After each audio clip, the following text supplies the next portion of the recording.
on what is the purpose it serves. So let us quickly revise where we left off.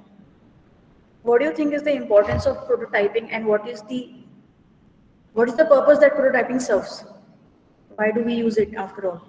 What do you think? What do you recall from our previous lecture?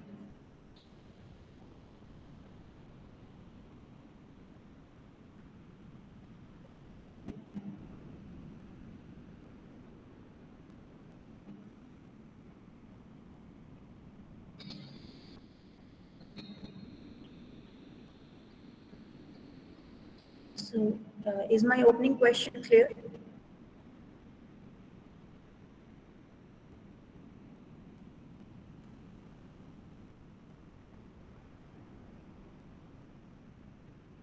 Okay, so just it provides us insights whether the project is feasible or not. Yes, so once we develop so that's a very interesting point you raised, Prasad. Can you think of a situation in which we create the prototype, but after creating the prototype, we actually end up understanding that the project is not feasible? Because feasibility would imply that we are able to see even after study or something like that whether it's feasible or not. So try to think of a situation, because you are saying it gives us insights whether the project is feasible. So is it possible if we are able to create a prototype, and after creating the prototype we end up understanding that it may not be feasible, at least at the scale at which you are imagining? We did learn about how POC and prototype and MVP are different from each other. The cost associated with product and evaluating a design.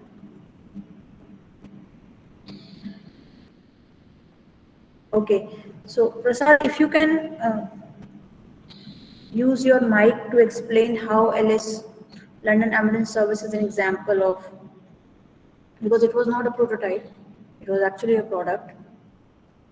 So would you want to explain your perspective to the class? Yes, like if they had made a prototype of it, so they would have got the idea that it would not be possible within given time frames and costs. Okay.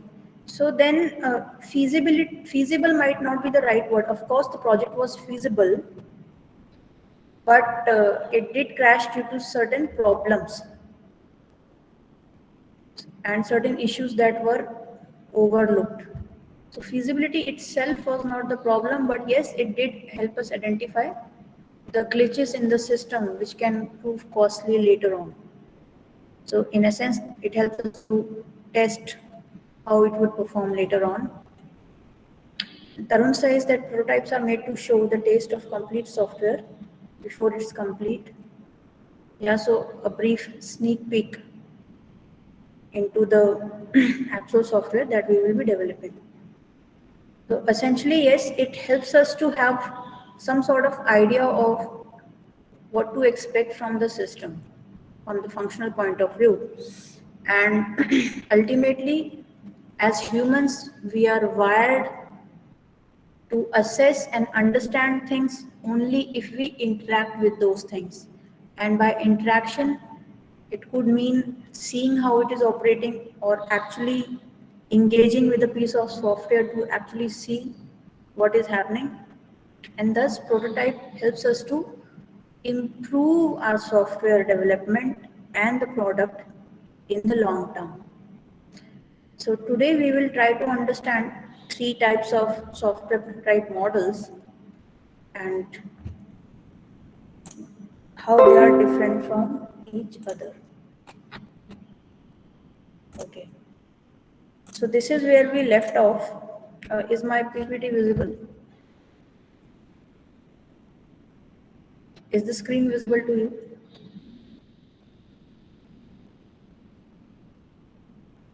Any responses? I just want to Yes, ma'am. okay, thank you. Thank you. Just wanted to make sure that you can see it. So basically software prototypes are classified into three types: throwaway, incremental, and evolutionary, and we will try to understand how they are different from each other. So throwaway prototypes, as the name suggests, they are not extensively used, and they were used quite commonly in pristine times, but nowadays they are not much in use. But just to make the foundation for software prototypes, uh, these kind of prototypes are used to test out some ideas. So imagine it like this: you're sitting in a coffee shop with your friend, and you don't have any notebook, you just have a pen and some ideas coming in your mind, and you just quickly scribble the idea on the napkin that you have on your table, so that it doesn't leave your mind, and immediately when you go to your home, you maybe transfer it somewhere and then discard the napkin on which you had actually written your ideas. So that's the basic concept of throwaway prototypes. They are also called as closed-ended prototypes, and they are cheap, fast, and they are designed to model an idea for future. So basically, a throwaway itself implies that you are not going to take it much longer in the software development journey. However, it can definitely enable earlier customer engagement. But nowadays, they are not much used, and they do involve taking some resources and time to develop it. But new and better technologies and better concepts have evolved in software prototyping. So throwaway is mostly an obsolete concept, and that is where we come to the incremental type of prototypes. So increment as a word itself means you're adding on the top of something that you have already created, like literally adding brick by brick to make a wall. So that is what is, so try to keep this analogy in your mind when we talk about incremental prototype. At the same time, go back to the projects that you're doing and try to see whether you are using any incremental type of approach, if not in the entire software, in a particular module. So essentially what happens in incremental prototyping is that you break the system down into small components, which are then implemented and delivered in a sequence. Now, if before you even start to break the system down into small components, what is it that you need to know?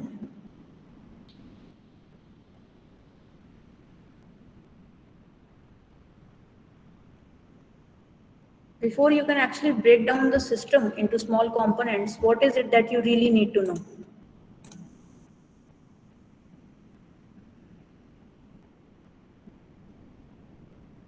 Ma'am, basic functionalities that we are going to use. Okay.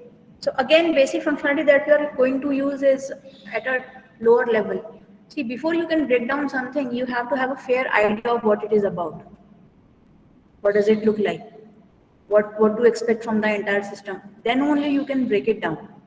If you don't know what the bigger chunk of the pie looks like, you wouldn't be able to uh, conceptualize how to break into different elements. So that way, for incremental prototype, because you are breaking down into different systems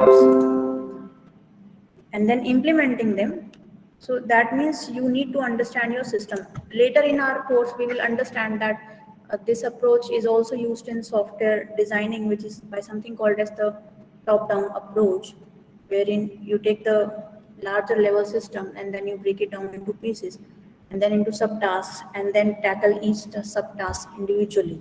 So that is what the philosophy of incremental prototype looks like. The good thing about this kind of prototype is that you can take feedback from early increments, which can influence the later stages. So, moreover, the advantage that comes up with this is smaller sub projects are easier to control and manage as compared to a larger level of software. So, essentially, what you're doing is you're taking one step, assessing that step for its quality, if it's able to do, or if it's the right step towards the destination you are trying to go. So that is what incremental prototypes helps in. And then, but sometimes what may happen is that because you are moving step by step, later increments may require the earlier increments to be modified due to the software breakage. So there is a possibility that there is a sort of incoherence between the increments, between the steps, and that is why we go back to our essential understanding that if you don't know what you're breaking, there are chances that the breakage may not be serving the interests that you want it to serve. So it is useful when you understand the functional requirements of your system. When you know, have a basic idea of what you're trying to create. It could be a replica of an existing system, but if you are creating something which is radically new to you, then you are busy with adjusting or identifying the pieces of the puzzles before. So always remember that there is no specific answer to what type of prototype you would use or what type of software development life cycle you will use, because it depends on how much you understand the project that you are doing, how much you understand the product you are creating. If it has been done by someone else before, then definitely it's give you first some idea of how to start. But if it's a radically new concept that you are trying to create, then definitely all of us would struggle to understand the functional requirements and imagine about the system. So there are no, I would say, answers which are written on rocks. You explore these answers through your projects, and of course talking among your team members. So for incremental prototype, again, you have to have good amount of understanding of functional requirements of the system. If you do not have, and which is not obviously a judgment on anybody's ability to have an understanding of functional requirements, but it is more related to the nature of the project. If the project is relatively commonly seen and understood, then definitely incremental prototyping method will not be too problematic. So let us see an example. So this is the basic idea of incremental prototyping. Through increments, you develop your entire software. But remember, this person is there and in his or her mind this image is there. So somewhat blurred image is there of what the final solution after all the increments should look like. Then only you can try to understand that how each increment should be planned, designed, and tested. So you keep on adding the pieces until the software is complete. So this is the basic idea of incremental design. So, so imagine these like increments: build one, build two, build n. You design and develop the basic piece, you test it, you implement it, and this is happening in all the increments. So you are designing and developing in the each of the increments, each piece that you are trying to fit in to your whole software. We'll try to take an example for this, and then I'll come back to the advantages and disadvantages. So, for example, you want to develop a web-based social network with the following functional requirements. So you have identified the functional requirements. Your web-based social network should be able to provide a sign-up button and should allow the users to log in and send or accept friend requests. So because you have used so much of web-based social networking sites, and there is no dearth of such social networking sites these days, you have a fair amount of idea of what all functional requirements of a basic web-based social network apps looks like. And you have presented them as sign up, login, sending, being able to send and accept a friend request. So naturally, because you are so familiar with the type of solution that you're trying to create, making pieces out of it is not a major hurdle. These pieces are basically what you identify as functional requirements or use cases. So in the first component, if you were to use incremental prototyping, the first increment could be you create a sign up or login button. You test it, you implement it, and once you are satisfied with the component one, you go ahead and try to add the increment of another feature, which is sending request to a friend. So this way you have incremented your component 1 to component 2 by adding another level of functional requirement, sending a friend request. And then again you test, but you do not, so testing may depend on the philosophy you are deploying. You may want to test only send friend request, or you may want to again test both the kind of functionalities just to ensure that addition of new feature is not messing up with your previous components working features. And then later on, you end up adding the third functional requirement, which is accepting friend request. And once all these three basic components or sub-components have been added, then you can say that my prototype is complete, because these are the three functional requirements you wanted to create when you started off theoretically about the nature of your project. So after all these increments are complete, then you have a bit of a prototype. Now pause for a moment and try to apply this kind of thinking in the projects that you are doing. Depending on how familiar you are with your project, and I hope you are a bit familiar because of the time you may have spent in it, and you will have more clarity as we have our meetings. So then you can see that this is how incremental prototyping works.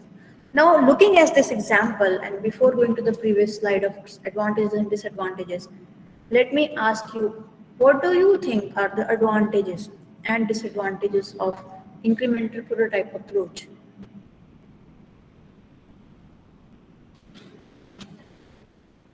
So what do you think could be the advantages of, first let's start with advantages. What do you think are the advantages of incremental prototype approach?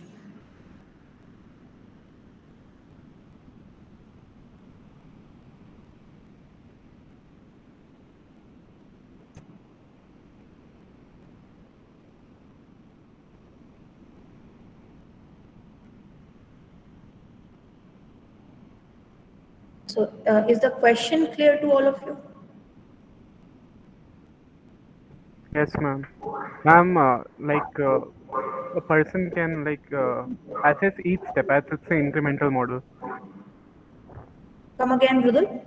Ma'am, a person can assess each step. He can verify each step as it's an incremental model as we are adding new features. So verify what?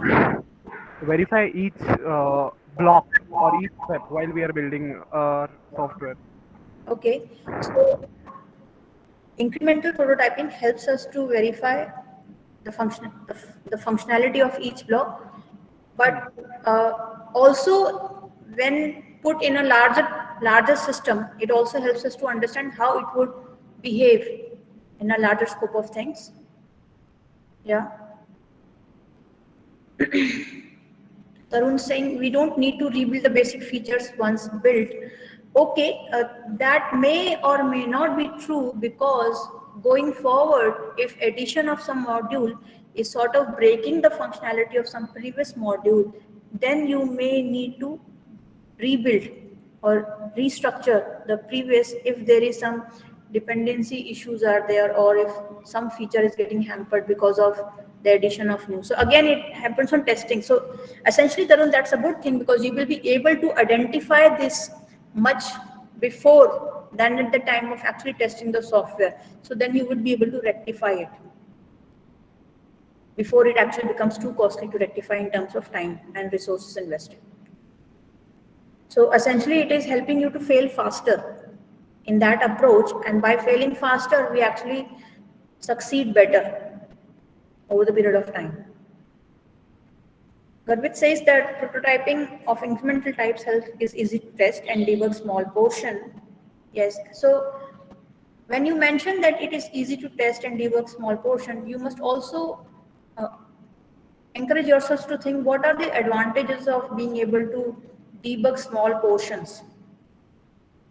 Why handling small portions is way more convenient and easier in the long term and less costly than in the later stages. Errors are reduced not because of the incremental prototyping, but because of better identification of those errors. Because if you are doing testing after each increment, then basically what you're doing is you're assessing at each epoch in the time when you're creating your model, whether or not it's working as expected or not, as Mridul mentioned in the beginning. So that is why the errors are reduced, because you are able to identify them on a consistent basis. Errors are not reduced because of the, they are reduced because of the nature of the incremental prototyping. The testing is involved. And less costs associated with changes. So if you were to take a longitudinal, so if you were to create two projects and you would want to assess the longitudinal costs associated with the project in which testing is there versus the other in which testing is not done at regular intervals of time, then definitely if you were to have a function in which you would define the cost, then you may see that incremental costs helps us in managing the risks better, as Jevan mentions, because you are looking at each increment and that image is clear in your mind. You must try to imagine that incremental prototyping is useful when you have a fair amount of imagination clear in your mind of what you're actually trying to build. Obviously, it can refine over a period of time, but you have to have a basic overview of what you're trying to create, which is convincing enough for you to deploy the incremental type of prototyping. For example, let us take one of the cases in your project.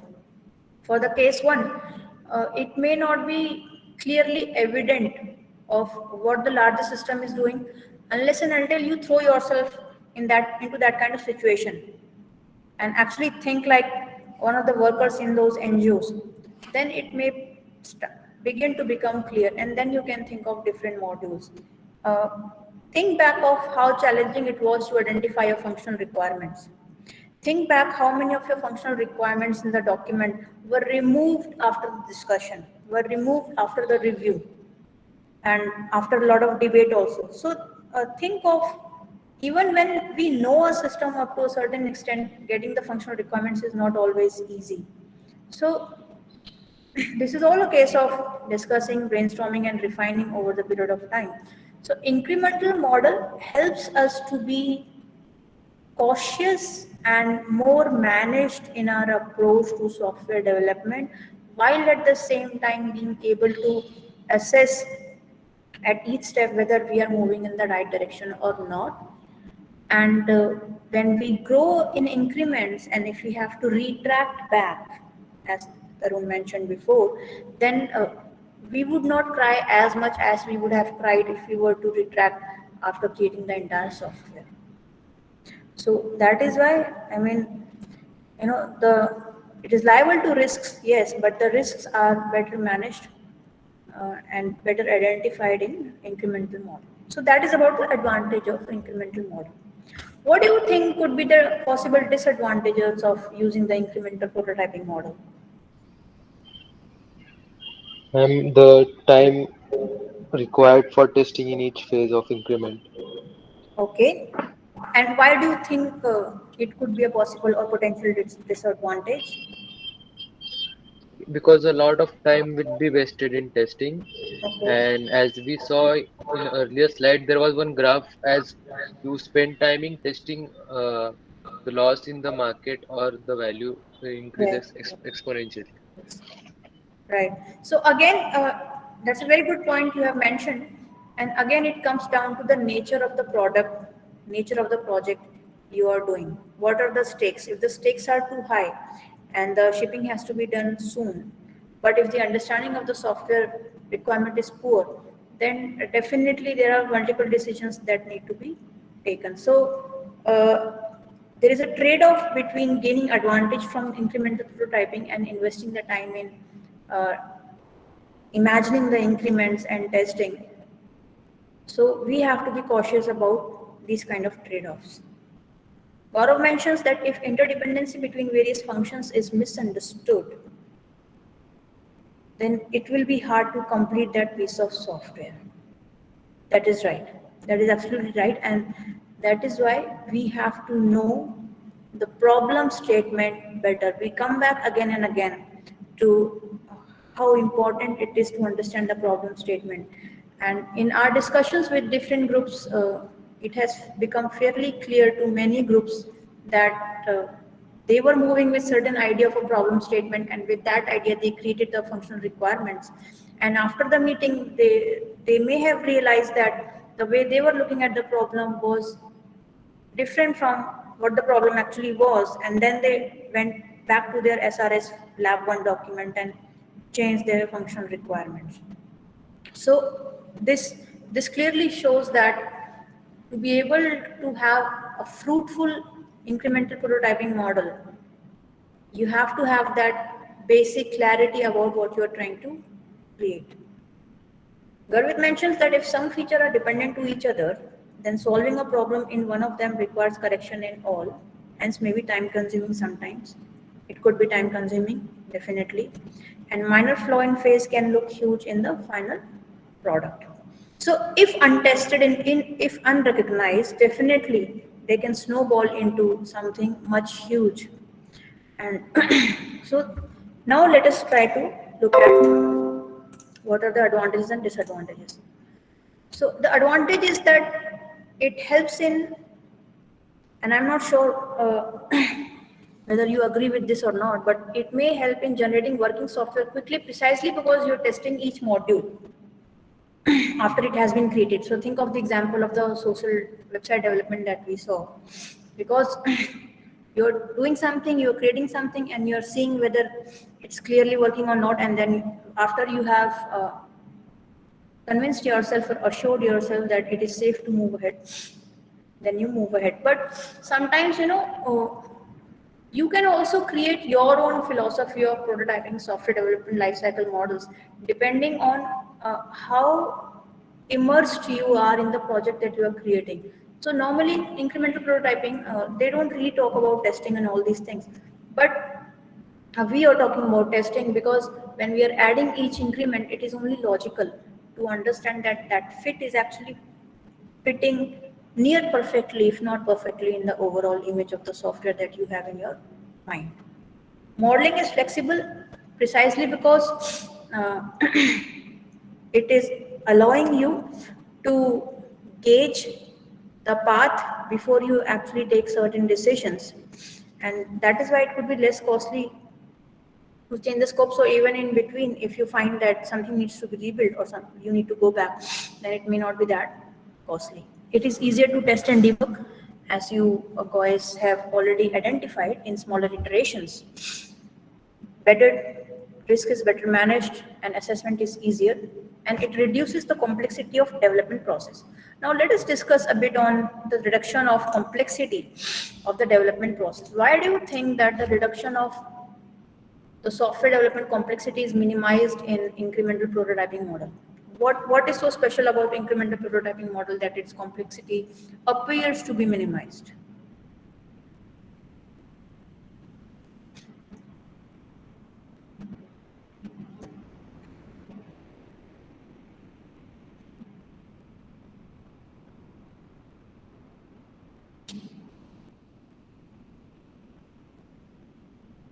Yeah. So essentially, because you are breaking down a problem into sub-problems, so definitely handling a smaller problems, uh, if we have understood that smaller problem, gives us more confidence in being able to target that small problems. And that is why, see, the complexity may not have been really reduced, but because your perspective of looking at the complexity has changed, because precisely because you have broken down a complex problem into smaller complex problems or smaller complex sub problems. And that is why, because of that, you have understood that, hey, managing this piece of complex problem may not seem complex after all if I you know distribute it into small complex problems. But you must always remember that that clarity will only come if you really understand the major complex problem that you're attempting to solve. I'm not asking you to understand it 100%, but at least have a good idea or a clear idea of what exactly the system is supposed to do. then only you can identify the actors, the use cases, and how the actors interact with use cases. If the problem is not clear, you may not be able to identify your actors. You may not be able to identify your use cases. As a result of which, the increments that you may be thinking may be very far off from the actual increments desired by the system if you would have understood the problem correctly.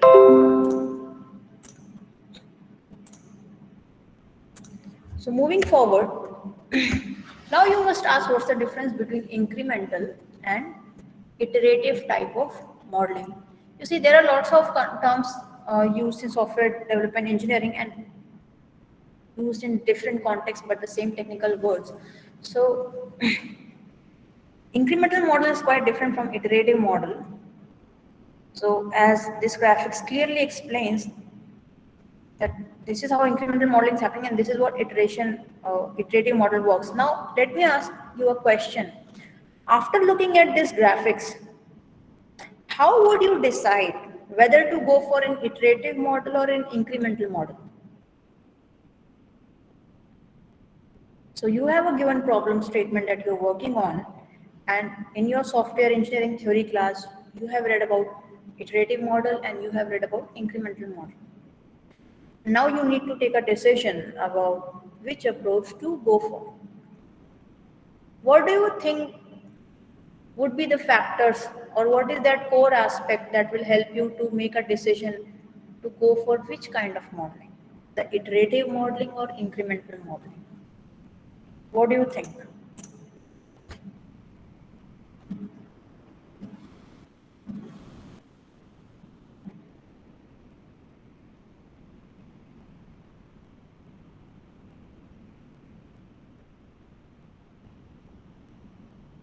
So Tarun, you're saying iterative as it forms the basic shape and we make it clear as we go.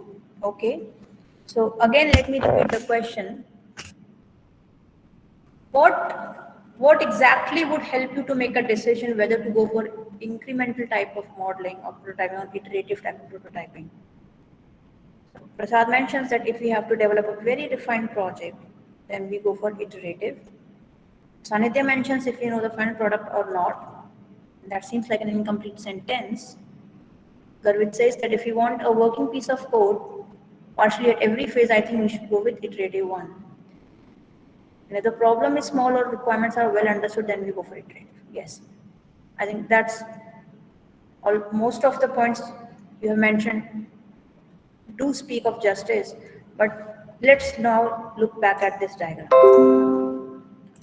In iteration 1, this looks like, this entire software is available, but it is not as finished, or it's not as functional or fully functional as iteration 3. The basic skeleton looks the same, but maybe this is a more finished product than this one. Whereas in increment 1, this is only 1/4 aspect of the fully functional product. So why do you think that in iteration 1, so compare iteration 1 with increment 1. In incremental model, you have understood your increment, but in iterative, you have understood the overall piece of the software. Here you are creating only this kind of button, maybe sign up login button. But here maybe you have created this, entirely this, but not with fully functional all the functions. So what would be the nature of project that it should be chosen for iterative model? And what would be the nature of the project that it should go for incremental model? So that's my question. What would be the nature of software product that iterative would be more applicable as compared to incremental?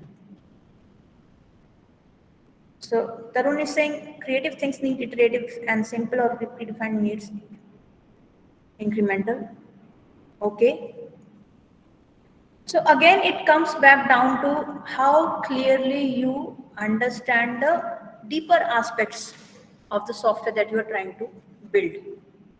So in iterative model, you are sort of creating different working versions. This could be version 1, version 2, version 3. So by the time it's version 3, it's fully functional. but this may not qualify as version. So that means it is doing something. And definitely for you to choose an iterative model, at least I would personally think that you know much more than a faint image in your mind. You know precisely what the system is doing. So think of it as, uh, so let me give you another example. Think of, so maybe this is 16th century. Okay, Sanidhya, would you like to explain if we have missed something here? Please explain. Maybe you can use your mic to explain to all of us. Yes, ma'am. I think in case of iterative, like as we have seen,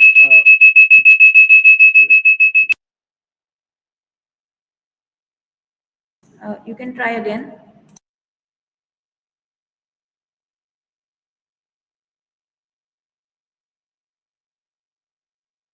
yes, ma'am. Now it's clear. Yes, thank you. So, ma'am, in case of iterative, I think that we are making entire base. So, I think that we know that what the final product. So that I mean we are basing making base and then the further processes are carried out. Like for example, taking suppose we are making an apartment. We'll make ground floor, then proceed to upper stories. But in case of a incremental, we don't know final model. We just make a small part, then we make something else. Suppose there is an empty land, we don't know what our final product is. Currently, we need that there should be a small room in one of the corner of the land. So we'll just make that small room, then we think that there should be some more like infrastructure available, then as we need we'll keep on making those I mean whatever builds we want. Okay. Thank you, Sanidhya, for sharing that with all of us. I feel that for both the kind of modeling, you need to know what you are creating, but in one case it's better understood than the other, and that is why right at the first step we see the difference in the increments and iterations. So think of it like creating a watch. If you were to create a watch today, you would already know what a watch is supposed to do, what a watch has, and you have already seen so many prototypes of a watch. If you were to create a new watch, you would definitely go for uh, iterative kind of modeling because you know how a basic functional watch looks like.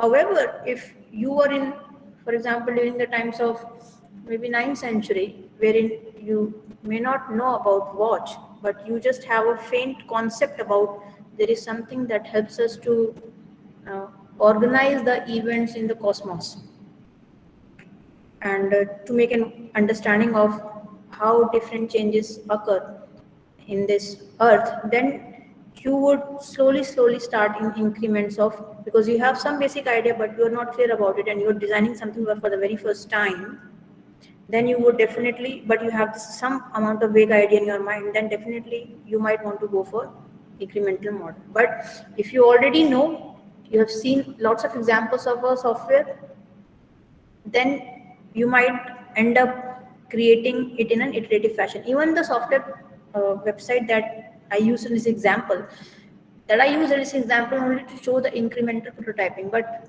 definitely you can also apply iterative modeling to that kind of project. As I always say, there are no rigid or fixed answer. It always depends on the context and how much we may know about a particular thing.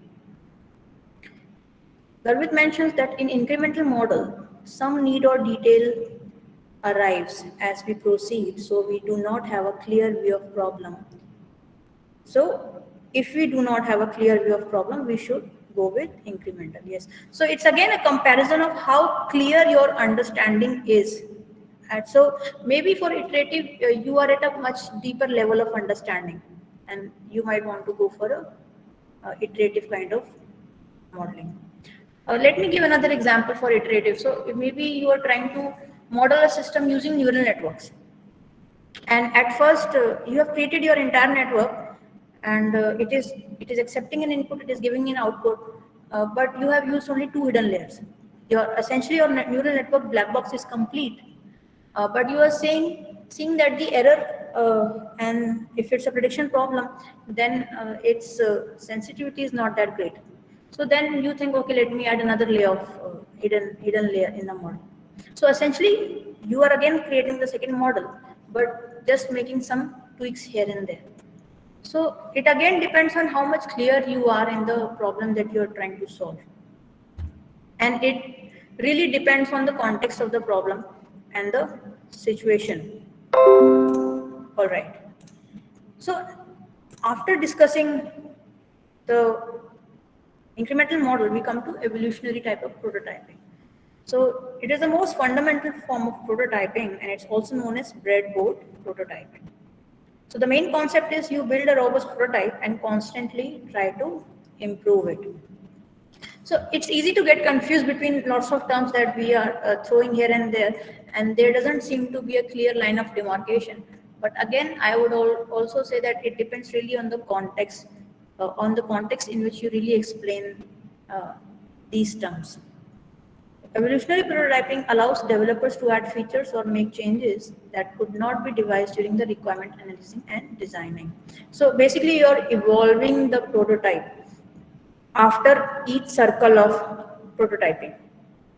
So it helps in a more refinement of the system. In some ways, it could be seen as iterative modeling also, because after each iteration, sort of your prototype is evolving over the period of time. And it is refined on the basis of customer feedback till it's finally accepted. So the drawback for the evolutionary type of prototyping is expensive long-term maintenance.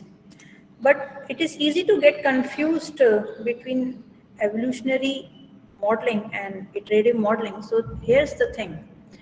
In evolutionary prototyping, you are also refining your requirements at each step. So it's not only about designing. You are refining your requirements, you are refining your plan. You are refining basically everything. Whereas, in the iteration, you might freeze up the requirements, and then based on those requirements, you build your product. So this diagram sort of explains evolutionary prototyping. You develop an abstract level specification, you build some system prototype, you use it or customers use it.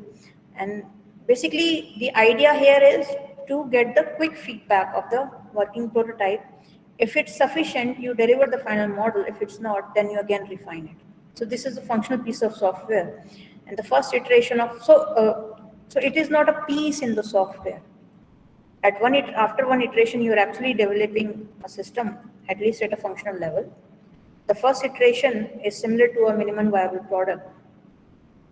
So the thing is that it may not do everything that a customer requires, but it makes us a good starting point. And then you gain the feedback. And so this is another way to look at evolutionary delivery model. You have a software concept, you understand the requirements analysis, then you sort of look back at the problem. And so this keeps on going, then you design the architecture and system code. And after you have achieved somewhat of confidence here, not to say 100%, you develop a first version. You deliver the version. You try to gain the customer feedback. And if you find the customer feedbacks reasonable enough and not based on their whims and fancies, you incorporate those feedbacks in the version. See, it is always important to have a critical ear. Obviously, there will be feedbacks. Obviously, there will be constructive criticism. You have to be open-minded enough to be able to take what is required and discard what is not required. Okay, so, and that really is an art. So once you have achieved sufficient level of confidence with the version that you have developed, then you deliver the final version. So this is how evolutionary prototyping generally works. So it may be that you may be confused between incremental and evolutionary prototype model, or iterative and evolutionary prototype model. But again, don't get lost into the words. Just try to understand what is happening at the basic level. And then, never try to look at these terms in isolation with the examples or the projects that you are doing. It is always easier to explain these concepts using some examples rather than speaking in general terms, because when we talk about these things in general, they might mean different things to different people, and they might be interpreting it in different manner. So let's just try to understand what is the difference between incremental prototype and evolutionary prototype. So suppose you are making three versions in both the type of prototypes, in evolutionary prototypes also and in incremental prototypes also. But in evolutionary prototyping, for each version, you are refining your user requirements. You're refining your system requirements, the architecture of system design. Then you are doing the preliminary design and all this process. So everything is being repeated in evolutionary prototypes, and that is why may be helping you to get a superior form of software, because at every step you are going back, and not to forget also very costly. Whereas in incremental prototyping, you have frozen this thing. You have frozen your user requirements definition, you have frozen your system requirements, system architecture, and in different increments, you are starting with designs, detailed design and implementing. Now, let me pause here and ask a question. Again, which kind of software projects would be more suited to evolutionary prototype and which would be more suited to incremental prototype? So what would be the nature of prototype that you want to go back again and again to see your user requirements, to see your system requirements, as compared to those projects in which you can literally freeze them in time? So what kind of projects would be more suited to evolutionary, and how would you determine which one is suited to incremental type? What would cause us or make us to go back and refine our user requirements, system requirements again, whereas in other kind we are freezing them in time? How would these kind of software projects be different from each other?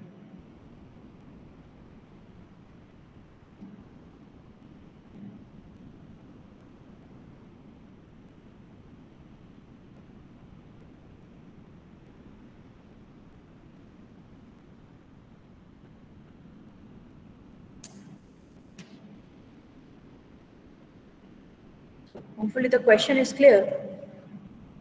So the idea is to apply the understanding to the practical scenario. I'm asking that now that you know that in incremental prototyping, in evolutionary prototyping, suppose you are developing three versions in evolutionary and incremental. However, in evolutionary prototyping, at each step, you are refining your user requirements, your system requirements. At each step, you can see, at each step it is there. Whereas in incremental prototyping, you are freezing the requirements, system design in time. So in other increments, you are not touching these. These are literally not being touched. Whereas in evolutionary prototyping, you are touching them at every version. So my question is, what would be the nature of the project be like that you would want to go and see and verify and assess the user requirements in evolutionary prototype as compared to incremental prototype where you don't touch them after having decided them or after having fixed them? Is the question clear now?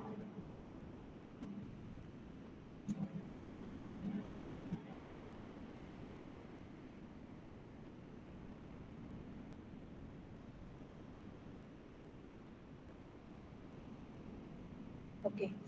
So what do you think? What would be the nature of software? Which kind of software projects would be more suited to evolutionary prototyping, and which one would be more suited to incremental prototyping?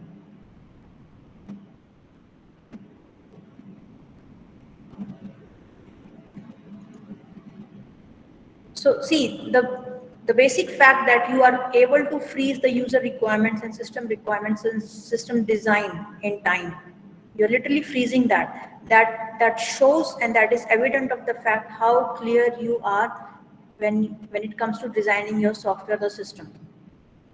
And that is why you will no longer be spending time on refining over them. You just focus on the implementation, design, testing, and maintenance. Whereas in evolutionary prototyping, you are going back, checking the user requirements after talking to customers, coming back to your requirements, then developing something, then getting the feedback, then again testing whether the created prototype is actually matching with the requirements, and then you go back to the problem statement. So evolutionary prototype would be more suited to something that you have not done before, because you are learning by hitting trial and empirically. When it's impractical to know everything about the requirements. Sometimes it happens is that we are developing a system, we test it, and then we realize, hey, I did not consider this particular requirement. Then you go back, you verify your requirements, you add a particular requirement, and then you again build something, then you test it. Because of all this process, you have realized that user requirements need to be refined. So again, it comes down to the nature and the novelty, the degree of novelty in the project that you are creating. If it's something really new for you, then you may want to take an approach that helps you to be cautious in managing your risks and putting your time in a better manner. So Sanidhya, you are saying if there are changes that need to be made after development, then evolutionary will work. So on the top of that, I'll ask you another question: that what would be the nature of the software that it would demand changes to be made after development?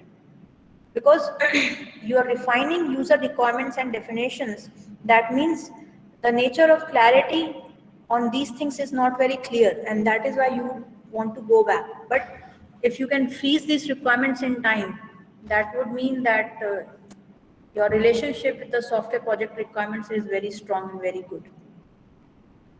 When the requirements are changing, yes, or if they cannot be fixed or pre-decided on an a priori basis, then you would not want to go for a model that takes more time. So essentially, it depends on how clear you are in your software requirements specifications, and if they need to be defined over the period of time. Again, it is specific to the project that you are developing. If your sense of familiarity with the project is strong, then you can mix up different type of prototyping models based on what makes the most sense to you, and then go on to create it.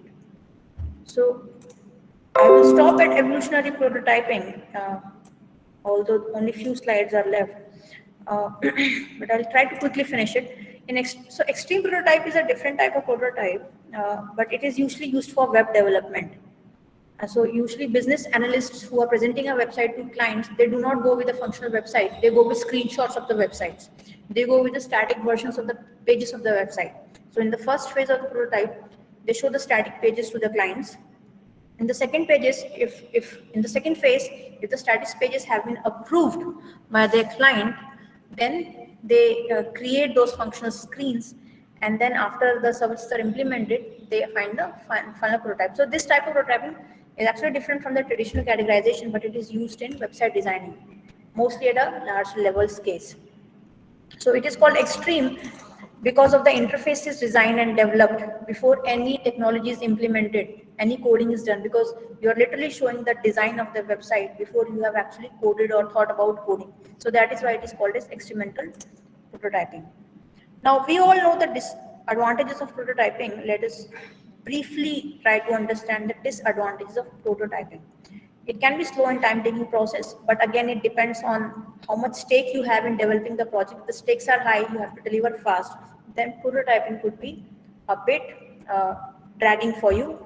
And if there are far too many variations of the software, then each prototype is evaluated by the customer. So it can be really irritating and frustrating if you have to incorporate the feedbacks. So again, as I always mention, keep your common sense open when dealing with the criticism and constructive feedback, but also have an open and humble mind to be able to accept the feedbacks that could be used for the software.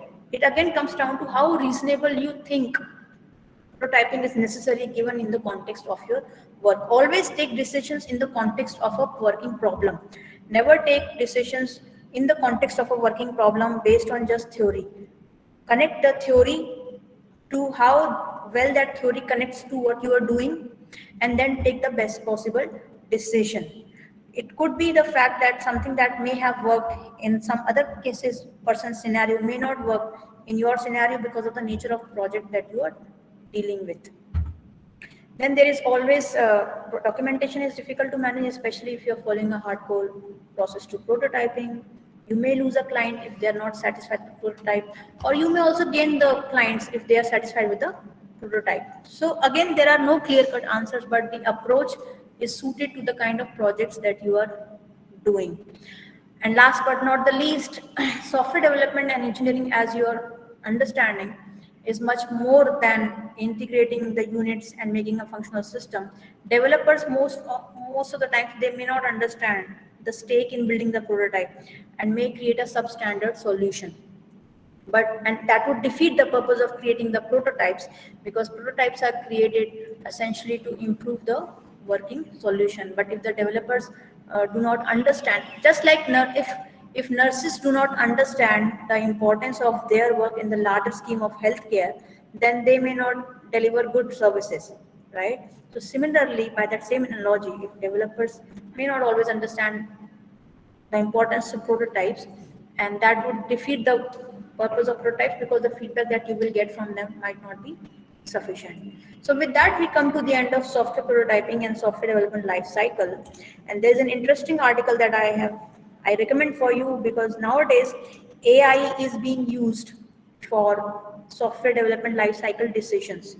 So they have automated the process of software development lifecycle using AI. So you give inputs, you give output, and it does something in the black box and tries to give you the best possible software model that you can take. So read that article that I have recommended for today's lecture. And that's all from my end in the software prototyping. So thank you for your patience. I know I have exceeded a bit of time, but I won't take much time of yours. So hopefully you were able to understand the different types of prototyping, but more important than that, hopefully you were able to identify how to take these decisions in the context of the project that you are doing, in the context of the product you are doing. There are no general answers are not very effective if they are not connected to a context and to a situation. So always remember that the best possible decisions are always taken with related to a situation or the project. So go back to the projects that you are doing, understand the functional requirements, and then see how much clearly you know what you're trying to create. And based on that, if you were to create a prototype, or if you were to select a particular software development life cycle, then based on which parameters you would choose them. And in my subsequent meetings, this is the question I will start asking all the groups about the prototypes and about the software development lifecycle they are thinking. Is it an isolated project lifecycle, or they are thinking of mixing things? Because that will give me a perspective also on how you are thinking, and also give you a perspective on how to take things forward. So that's all for software prototyping from today's lecture. And do read that article that I will be sharing in classroom. That will give you a perspective of how even software development life cycle is evolving with the use of machine learning and AI. So thank you so much for your time and patience.